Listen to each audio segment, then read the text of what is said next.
35। اے خداوند، جو مجھ سے جھگڑتے ہیں تو ان سے جھگڑ، جو مجھ سے لڑتے ہیں تو ان سے لڑ۔ ڈھال اور سپر لے کر میری کمک کے لیے کھڑا ہو، بھالا بھی نکال اور میرے پیچھے کرنے والوں کا راستہ بند کر دے۔ میری جان سے کہہ، میں تیری نجات ہوں۔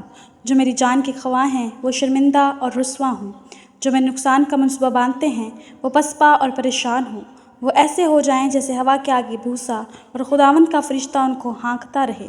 ان کی راہ اندھیری اور پھسلنی ہو جائے، اور خداوند کا فرشتہ ان کو رنگیکتا جائے، کیونکہ انہوں نے بے سبب میرے لیے گڑھے میں جال بچھایا، اور ناحق میری جان کے لیے گڑھا کھودا۔ ان پر ناگہان تباہی آ پڑے، اور جس جال کو اس نے میرے لیے بچھایا اسی میں آ پھنسے، اسی ہلاکت میں گرفتار ہوئے۔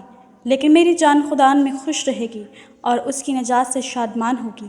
میری سب ہڈیاں کہیں گی، اے خدا، تو سا کون ہے جو غریب کو اس سے ہاتھ سے جو اس سے زوراور ہے، اور مسکین محتاج کو غیرتگر سے چھڑاتا ہے؟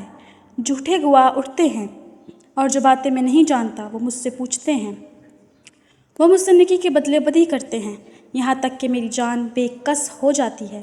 لیکن میں نے تو ان کی بیماری میں، جب وہ بیمار تھے، ٹاٹ توڑا اور روزے رکھ رکھ کر اپنی جان کو دکھ دیا، اور میری دعا میرے ہی سینے میں واپس آئی۔ میں نے تو ایسا کیا گویا وہ میرا دوست یا بھائی تھا۔ میں نے سر جھکا کر غم کیا، جیسے کوئی اپنی ماں کے لیے ماتم کرتا ہو۔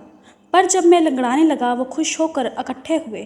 کمینے میرے خلاف اکٹھے ہوئے اور مجھے معلوم نہ تھا۔ انہوں نے مجھے پھاڑا اور باز نہ آئے۔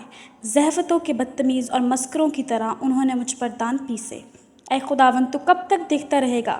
میری جان کو ان کی غارت گری سے، میری جان کو شریروں سے چھڑا۔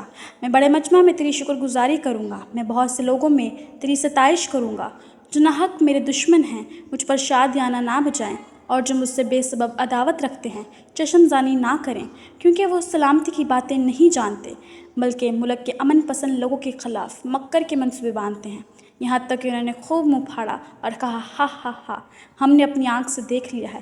اے خداوند، تو نے خود یہ دیکھا ہے، خاموش نہ رہ۔ اے خداوند، مجھ سے دور نہ رہ، اٹھ میرے انصاف کے لیے جاگ، اور میرے معاملہ کے لیے اے میرے خدا، اے میرے خداوند، اپنی صداقت کے مطابق میری عدالت کر۔ اے خداوند میرے خدا، اور تو ان کو مجھ پر شادیانہ نہ بجانے دے۔ وہ اپنے دل میں یہ نہ کہنے پائیں، ہاں، ہم تو یہی چاہتے تھے۔ وہ یہ نہ کہیں کہ ہم اسے نگل گئے۔ جو میرے نقصان سے خوش ہوتے ہیں وہ بہام شرمندہ اور پریشان ہوں۔ جو میرے مقابلہ میں تکبر کرتے ہیں وہ شرمندگی اور رسوائی سے مبلوس ہوں۔ جو میرے سچے معاملہ کی تائید کرتے ہیں وہ خوشی سے للکاریں اور شاد ہوں۔ وہ سدا یہ کہیں کہ خداوند کی تمجید ہو، جس کی خوشنودی اپنے بندہ کی اقبال مندی میں ہے۔ تب میری زبان سے تیری صداقت کا ذکر ہوگا، اور دن بھر تیری تعریف ہوگی۔ آمین۔